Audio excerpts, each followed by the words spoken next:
Votre cœur est un autel.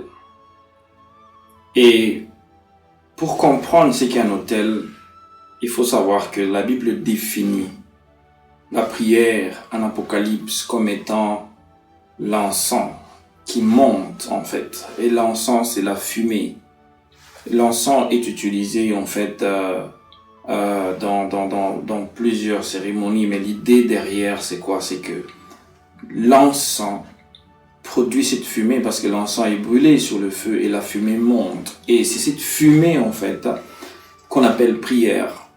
Spirituellement, ce que vous dites, ce que vous demandez à Dieu, ce que vous dites en fait, monte spirituellement sous la forme imagée d'une fumée, juste pour vous faire montrer que la prière monte. Et à l'époque, regardez dans la Bible, on vous parle de l'histoire d'Adam, et plutôt de Caïn et de Abel. Et l'on dit que au moment où Abel a offert à Dieu son offrande, la fumée monta jusqu'à Dieu. C'est pareil, Noé aussi, après le déluge, quand il a offert, c'est lui qui a fait le premier autel. Après le déluge, on a vu que la fumée du sacrifice est montée jusqu'à Dieu, comme signe que la prière était exaucée. Par contre, on a des cas où des gens ont offert sur l'autel, mais la prière n'est pas montée. Alors, si la fumée, l'encens, symbolise, du point de vue de l'image, la prière, alors, qu'est-ce qu'est l'autel sur lequel l'encens et la fumée est censé monter et le feu? Tout ça, ça représente le cœur. En fait, le cœur, c'est l'élément le plus important pour plusieurs raisons, mais dont j'en ai retenu 3 fondamentales. La première raison est tirée du livre de Jérémie, chapitre 31, verset 33. C'est le lieu. Le cœur, c'est le lieu, c'est l'endroit où Dieu a choisi de placer la loi. Parce que l'ancienne loi, dans l'Ancien Testament, était écrite sur des tablettes de pierre.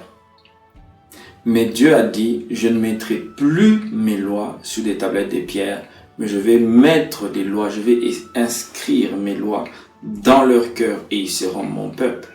Donc, le cœur, c'est l'endroit idéal, c'est une tablette spirituelle qui reçoit la loi de Dieu.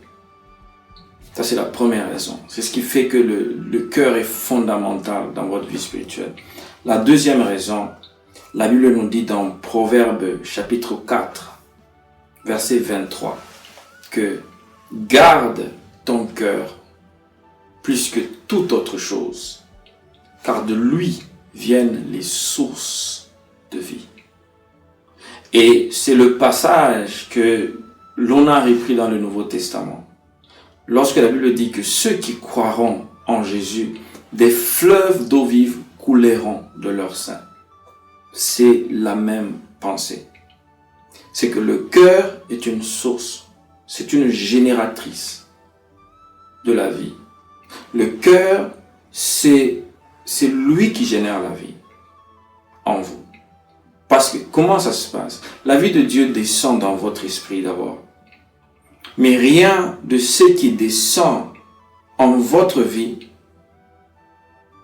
n'affecte le reste de votre vie sans d'abord passer par le cœur. Le cœur, c'est lui le récepteur, c'est le capteur de la vie divine en vous. Et une fois qu'il a capté la vie divine, il peut véhiculer ça dans tous les autres aspects de votre vie.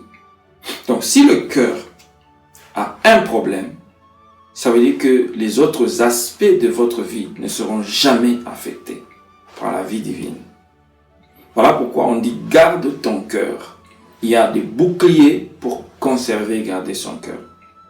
Il y a des boucliers qui permettent de garder les portes de votre cœur ouvertes et non fermées.